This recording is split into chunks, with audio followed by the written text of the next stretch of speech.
عباده الذين اصطفى اما بعد فاعوذ بالله من الشيطان الرجيم بسم الله الرحمن الرحيم ومن يتق الله يجعل له مخرجا ويرزقه من حيث لا يحتسب ومن يتوكل على الله فهو حسبه ان الله بالغ امره صدق اللہ العظیم۔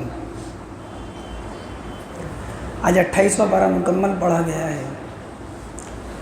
اللہ تبارک و تعالی نے ان آیتوں میں جس بات کا تذکرہ کیا ہے وہ اللہ کا خوف، اللہ کا ڈر اور تقوی، اللہ کی ذات سے امید رکھنا، اللہ کی ذات پر بھروسہ کرنا، یہ سمجھنا کہ ہر کام اللہ کے حکم سے ہوتے ہیں، اللہ ہم سب کو کافی ہے، ہماری ضروریات کے لیے کافی ہے، ان باتوں کا تذکرہ ہے۔ فرمایا وَمَن يَتَّقِ اللَّهَ يَجْعَل لَّهُ مَخْرَجًا، جو آدمی تقوی اختیار کرتا ہے، اللہ سے ڈرتا ہے، تو اللہ تبارک و تعالی اس کے لیے تنگی میں راستے نکال دیتے ہیں۔ وَيَرْزُقْهُ مِنْ حَيْثُ لَا يَحْتَسِبُ، اللہ اس کو ایسی جگہ سے روزی دیتے ہیں جہاں سے اس کو گمان نہیں ہوتا۔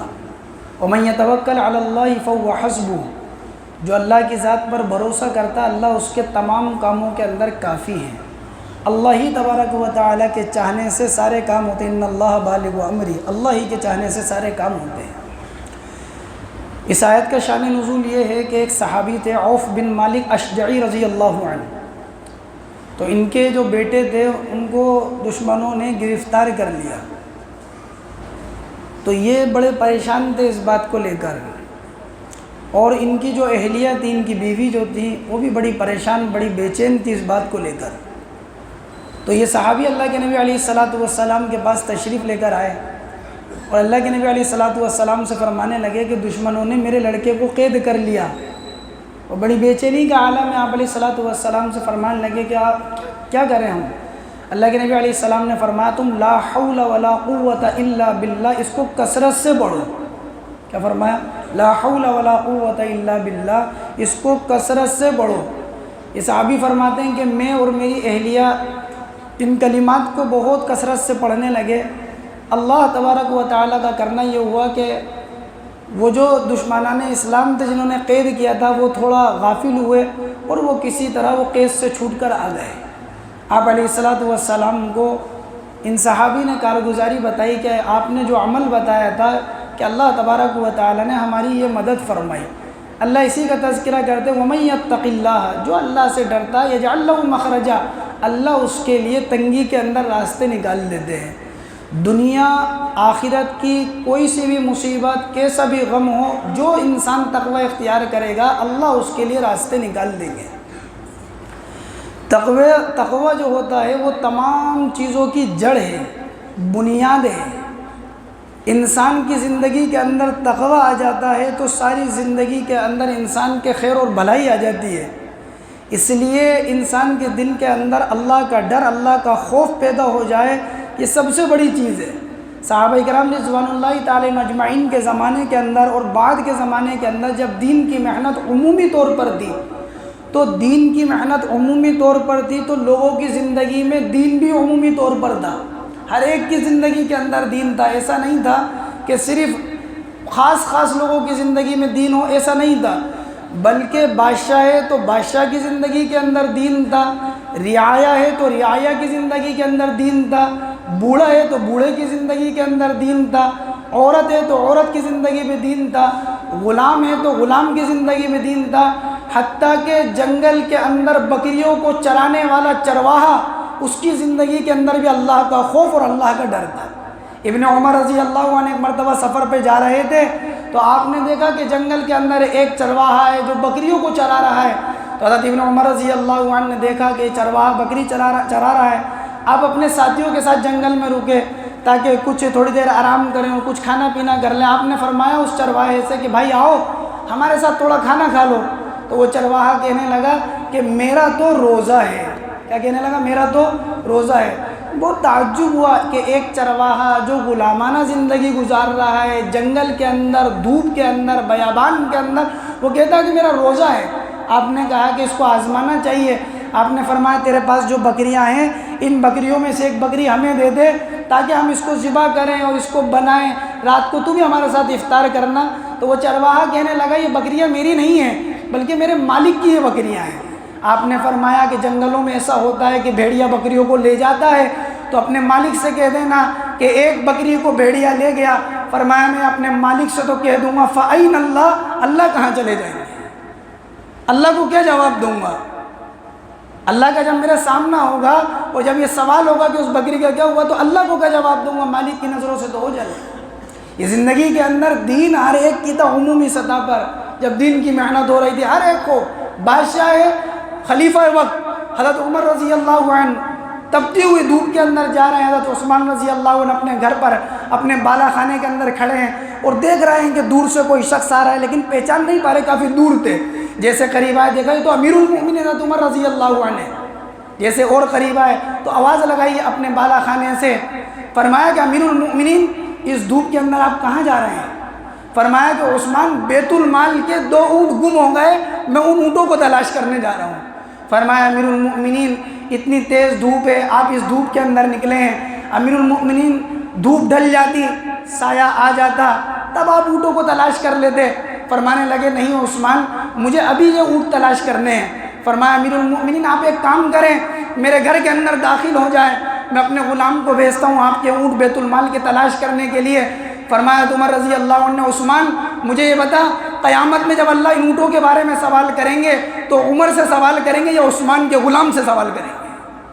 اگر قیامت میں سوال عمر سے ہوگا تو جواب بھی عمر کو دینا ہے، جواب عمر کو دینا ہے تو اونٹوں کو تلاشنا بھی عمر کو ہے۔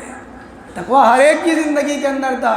بحرین سے عطر آیا تو حضرت عمر رضی اللہ عنہ فرما رہے ہیں کوئی ہوتا کاش جو اس کو تول کر لوگوں میں تقسیم کر دیتا، کہ اتنی زیادتی بھی برداشت نہیں ہے کہ ہاتھ کے اندر وہ لگ جائے۔ عمر ابن عبدالعزیز رحمۃ اللہ علیہ فرمایا، کتابوں میں لکھا ہے کہ انسان کو اگر اپنی زندگی کے اندر زہد اور قناعت اور اللہ کا خوف پیدا کرنا ہے تو عمر ابن عبدالعزیز کی زندگی کا مطالعہ کریں۔ آپ جب رعایا کے خلیفہ بنے تو آپ کی زندگی کے بارے میں آتا ہے کہ ایک مرتبہ بیت المال کا آپ حساب اور کتاب کر رہے ہیں اور بیت المال کے حساب اور کتاب میں مشغول ہیں، اور ان کی بیوی فاطمہ ان کے پاس آئی اور کہنے لگی کہ مجھے آپ سے کچھ بات کرنی ہے۔ تو کہنے لگے کہ ابھی میں بیت المال کے حساب اور کتاب میں مشغول ہوں، ذرا فارغ ہو جاؤں تو تم سے بات کروں گا۔ جیسے ہی بیت المال کے حساب اور کتاب سے فارغ ہوئے، جس چراغ کی روشنی کے اندر حساب و کتاب کر رہے تھے اس چراغ کو گل کر دیا اور بند کر دیا۔ بیوی نے کہا کہ آج حالات کی وجہ سے میرا چہرہ ایسا ہے کہ آپ اس کو دیکھنا پسند نہیں کرتے۔ فرمایا فاطمہ جلدی مت کرو، میری بات کو دھیان سے سنو، یہ بیت المال کا چراغ ہے اور اس چراغ میں بیت المال کا تیل جل رہا ہے۔ اب تم جو بات کر رہی ہو یہ میری اور تمہاری پرسنل بات ہے، اگر یہ بیت المال کے چراغ کا تیل جلتا رہا تو قیامت میں عمر ابن عبدالعزیز اس کا جواب کیسے دے گا؟ زندگی کے اندر تقویٰ آئے گا تو یہ ساری چیزیں آئیں گی۔ فرمایا کیا کہنا چاہتی ہو؟ عید کا تیوہار ہے، بچوں کے پاس کپڑے نہیں ہیں۔ فرمایا کہ فاطمہ تم جانتی ہو حرام میں بچوں کو کھلاتا نہیں ہوں اور حلال میں میرے پاس گنجائش نہیں ہے۔ 12 پیون لگے ہوئے امیر المؤمنین کے اور اس حالت کے اندر نماز پڑھانے کے لیے جا رہے ہیں۔ یہی عمر ابن عبدالعزیز ہیں۔ ایک مرتبہ اپنے گھر پر آپ بیٹھے ہیں، ایک باندی ہے آپ کی، اور وہ آئی اور اس نے سلام کیا، نماز پڑھی اس نے، اور نماز پڑھنے کے بعد تھوڑی دور الگ جا کر آرام کرنے لگ گئی اور نیند کا غلبہ ہوا۔